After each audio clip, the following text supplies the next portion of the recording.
Keep your boats, give me a four-wheel drive any day. 200 years ago, that Billy Bligh came here, and he landed right over there somewhere, maybe up there too. And he came here in a longboat because Fletcher Christian gave him no option. I reckon his man management wasn't real good. And he came from all the way over there at Tahiti, right across to the Australian coast and bumped it right here. When he arrived here, this island didn't have a name. But after 2 days, when he left, it was called Restoration Island. And the reason for that was that Bligh restored all his food resources and got his water supplies from this island.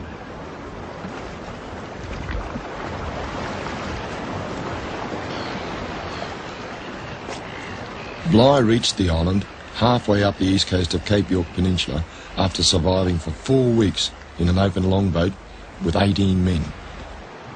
And I suppose they couldn't believe their luck when they hit this place.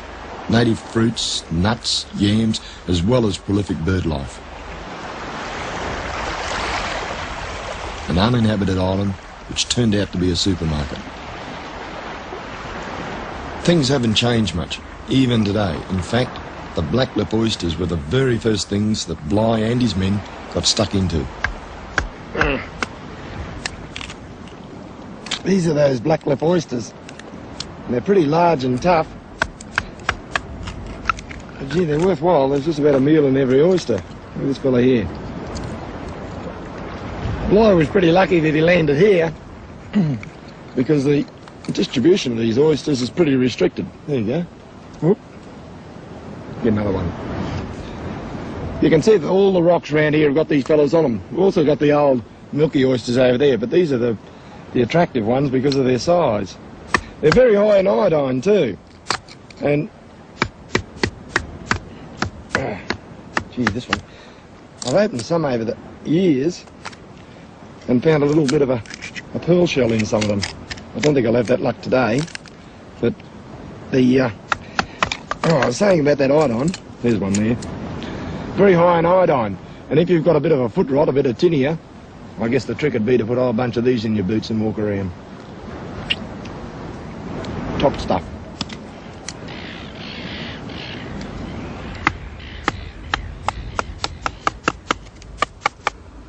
There we go.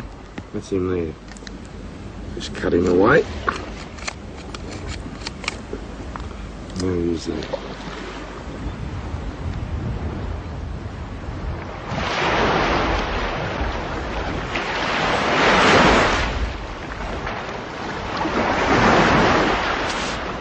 It's hard to imagine what it would have been like for these men, so far away from anything familiar. But when you're hungry, I guess you'll have a go at anything.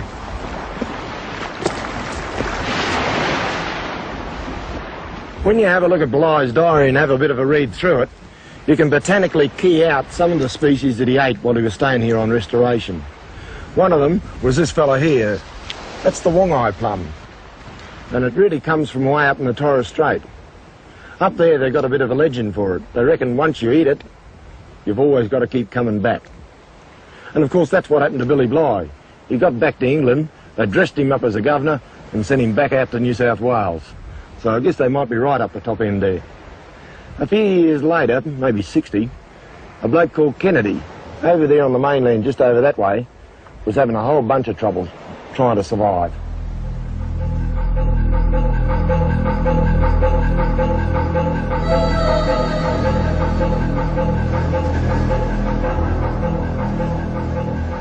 In the same area where Bligh was having a feast, Edmund Kennedy was facing starvation. In 1848, Kennedy set out to explore from Rockingham Bay to the top of Cape York, and the odds were against him right from the start. The expedition was weighed down with tons of equipment, and this was as far as they got. Kennedy Hill.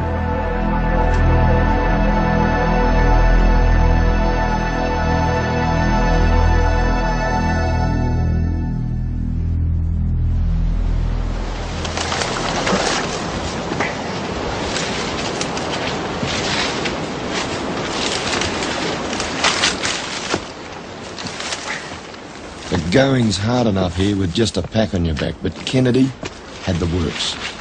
He started off with 13 men, 27 horses, 3 carts, 100 sheep, and all their supplies. After months of struggle, 10 men finally made it to the top of this hill, still hundreds of miles short of their destination. They were too weak and too scared of the Aboriginals to move into the bush and to look for food. And one by one, they died.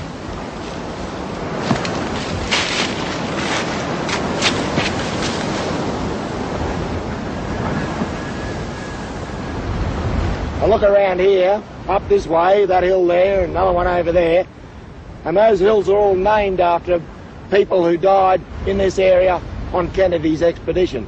In fact, there's a creek line over there called Glenny Creek, and that's named after the horse, Glenny. The horse starved to death as well.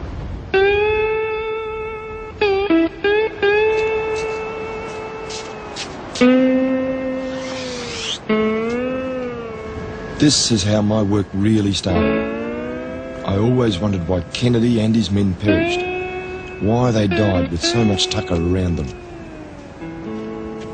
William Bligh managed okay because he landed right in the middle of a supermarket, over there, off the coast. Kennedy, on the other hand, was a couple of miles inland, and he never made any real attempt to bring his men down onto the coastline.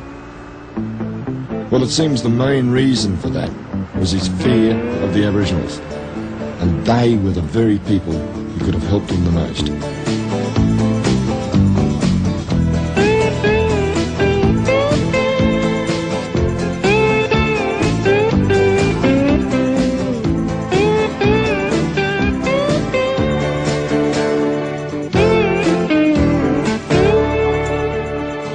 This coastline of Cape York is as remote as ever.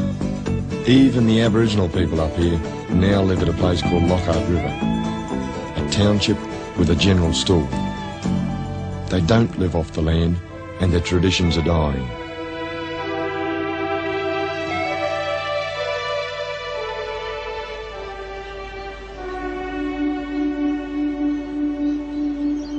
Some of them used to live at the old Lockhart River Mission. It's a remote tropical paradise which has now fallen into decay. It was abandoned in the 60s when the Anglican Church handed over control to the Queensland government. But while the mission itself has died, the land around it is as rich as ever.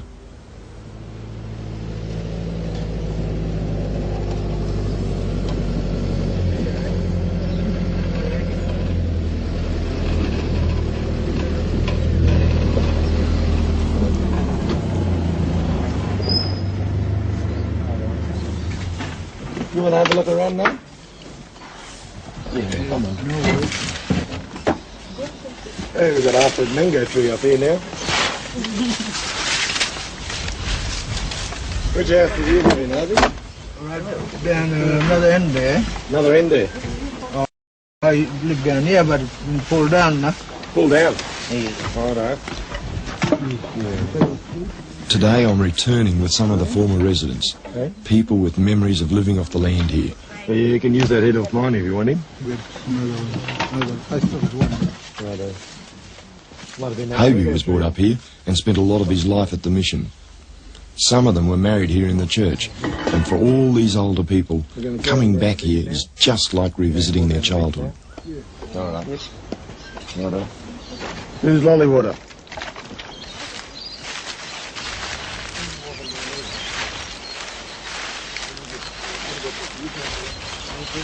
Even the older people feel a bit like strangers here now. But it shouldn't take long for it to all fall back into place.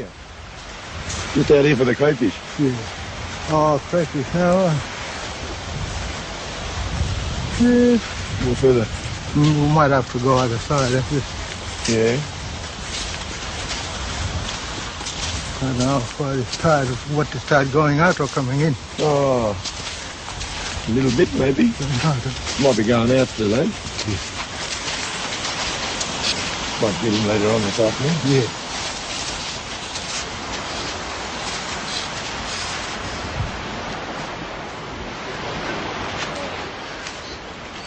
What do you reckon? Can't hear me? Yeah, it'll be all right. What do you reckon, Ivy? You all right too? Oh, well. Listen, you want some tucker tonight? Yeah? Yeah, I'll bring some down. I got some in the car, but I'll go down and get him later on, eh? Probably go down and fish it. Hey, get a fish in, you reckon? You reckon you catch one? Maybe. Yeah. What colour is crab, Ivy? On the sand. It's not, Sand colour. Sand crab. yeah. What are you going to use him for? Used to, Oh, there he is. There he is. But use him for bait or what? yes, then. Fish bait.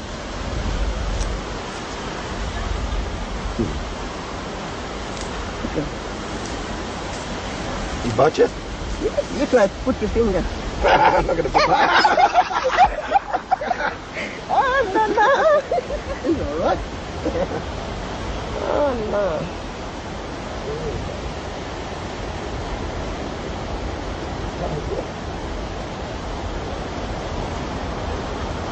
There we go.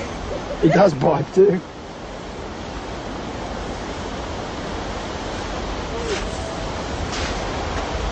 Oh, this for a little sand crab. Like it. There we go. Little sand crab used for bait. Put him in the billy and save him for later on.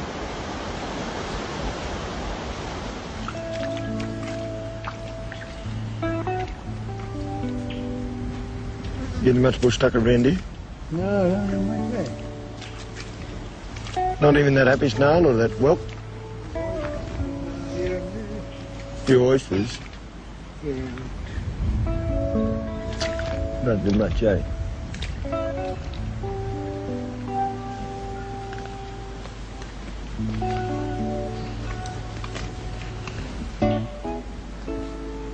This part sort of behind, eh? Behind on the corner. Yeah. Can't see oysters anymore. Down here. Ah. Too far. Something down here. Gotta watch him, old fella. His feet.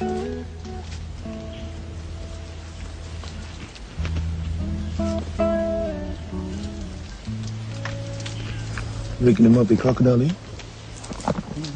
Yeah? There's a completely different rhythm of life here, which an outsider like me just has to adapt to. Each time I come out to these places, it always takes me a few days to adjust. But once I do, it's great.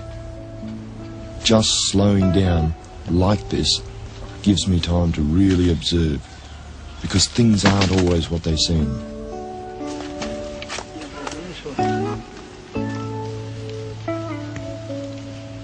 There's plenty to find here in the mangroves.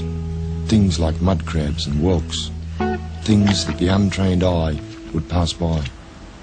And that goes for so many things along this entire coastline.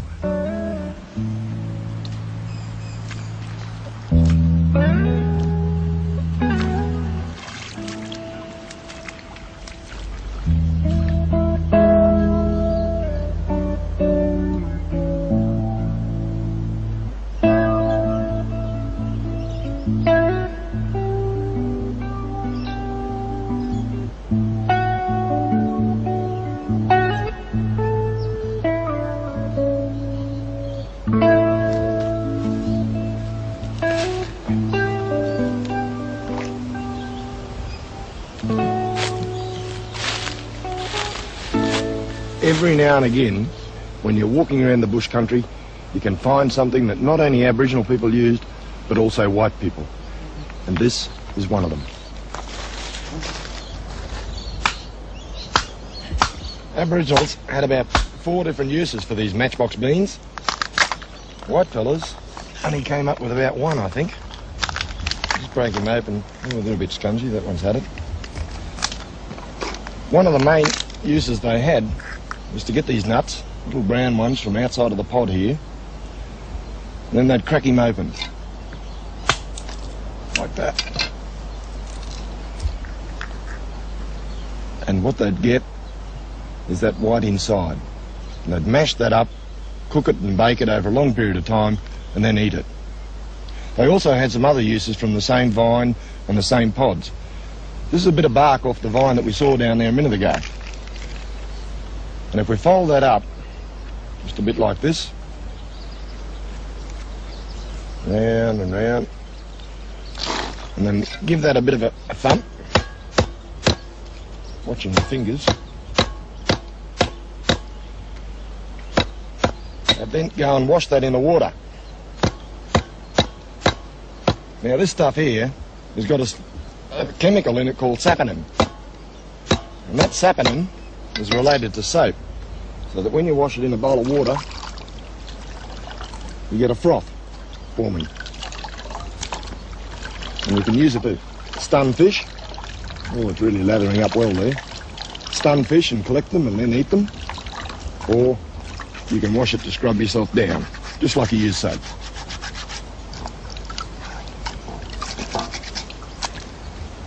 Whitefellas, of course, didn't twig to any of those uses. The only use they came up with was this fella here. And that's how it got its common name. They'd split one of the pods open, and then inside of that, they'd carry their matches, just like that. They'd join it together with a little hinge at the back here, and then put a little cord round it. And they'd carry that matchbox holder around their necks. Pretty neat. The string I've got here tying it all together, including the hinge at the back, is all, again, bush string made from this stuff here, the original bark.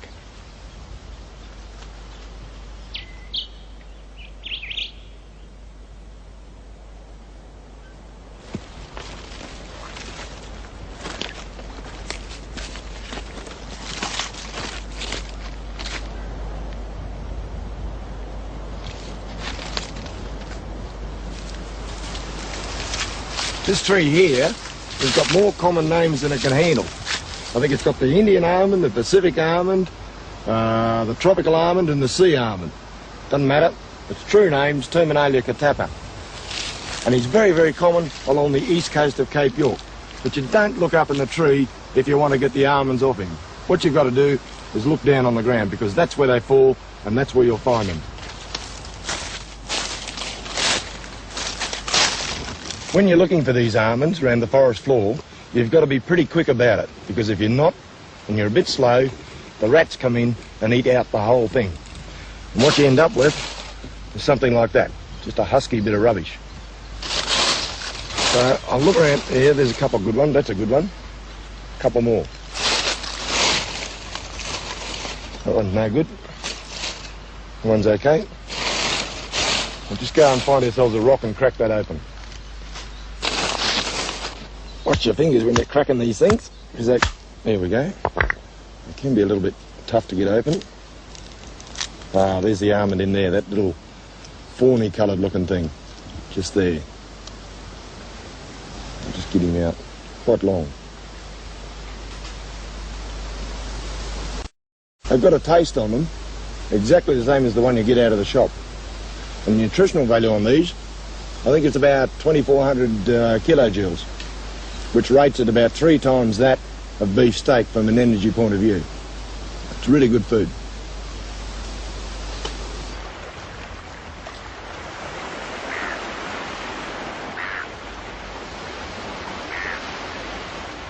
Of course, on the coastal fringe, the best place to find food is down by the water. Things like oysters and shellfish, and if you're lucky, there might even be the odd coconut lying around. But it wasn't always like that. In fact, the coconut trees weren't even here in Bligh and Kennedy's day.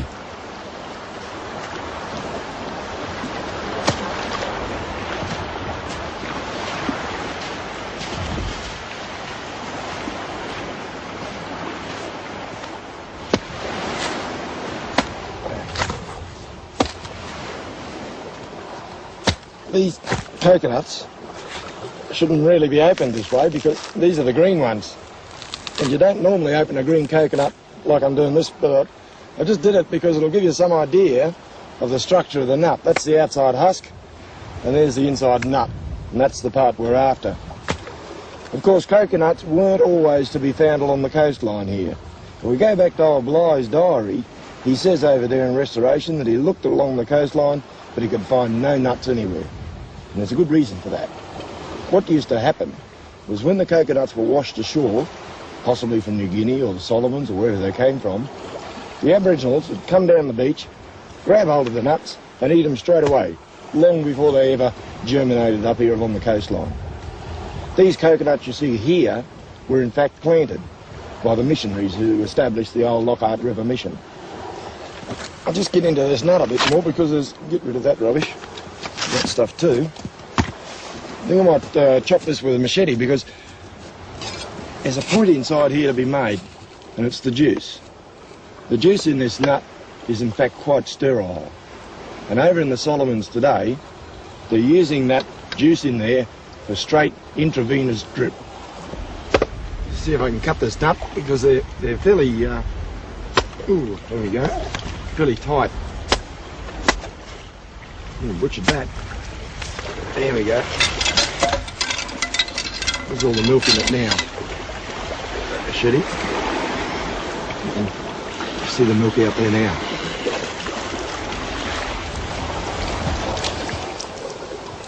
Delightful stuff.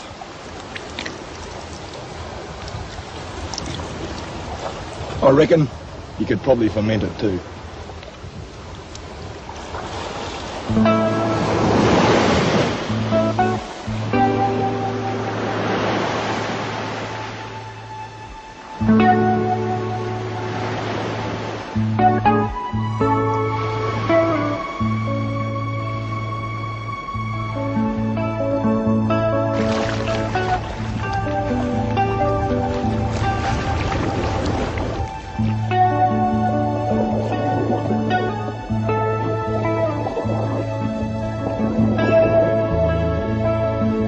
The obvious thing to eat here is the seafood. It's just fantastic what you can find here. There are literally hundreds of varieties of edible fish. Fish like trevally and red emperor and trout. And what I think's the best prize of all, crayfish.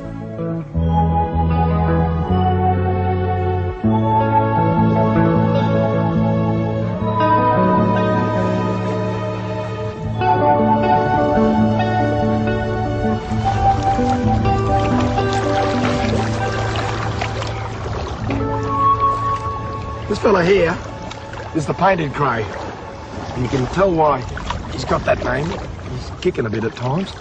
All that bright blue colour on the back, tremendous. And this is the tail here. This has got all the meat in it. I'll just show you underneath. Oh, careful. There's the meat there. You can see it across the abdomen. They're very, very common around this part of the coastline, and you've got to dive for them, of course, to capture them. The problem is, of course, that when you capture them, they kick and squeal literally, because of these feelers here.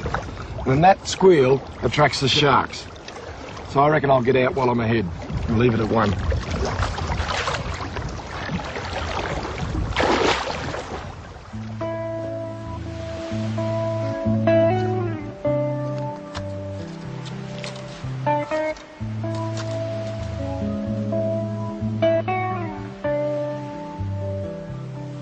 The one thing I've learned over all the years that I've been doing this work is that you've got to roll with the country. You've got to be part of it. You've got to fit into it.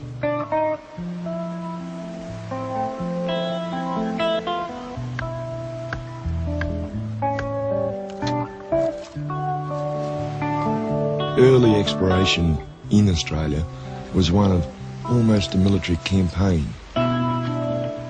The individuals took on the exploration with an aggression, an arrogance. You can see that by the equipment they took and their approach to going across the land. It was one of going out campaigning and conquering. There's no way you can conquer this country. You've got to fit in with it.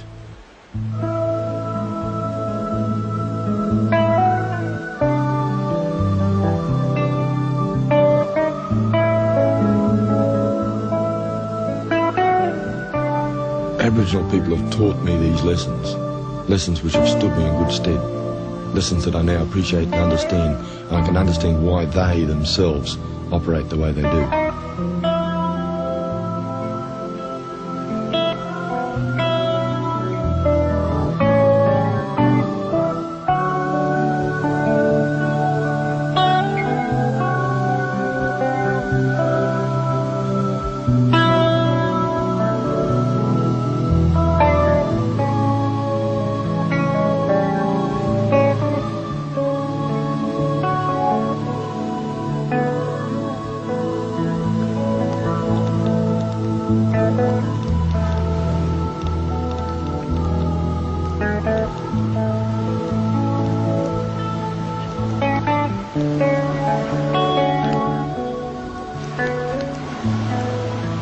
Dropping straight in, Ivy? Straight in like that? Like that way? Or other way? That way? That looks pretty good. We'll give him 5 or 6, 10 minutes maybe. Put him out and eat him, eh? A little bit longer, that one, eh? Yeah, all right. We're going to It's still swimming, eh? get a little bit longer than that one. Okay. When Bligh was over here on Restoration Island, of course, he didn't realise that these blacklip oysters, which he laboured over on the rocks, and I did the other day as well, could be opened in a very, very easy manner. And that's simply by putting them on the hot coals of the fire, just like that. In a survival situation, which is what Bligh was in at the time, the expenditure of energy is extremely important. By putting them on the hot coals like that, the heat makes the oyster open right up within a couple of minutes. Thereby, you are saving energy. And that, of course, is very important when you're trying to survive.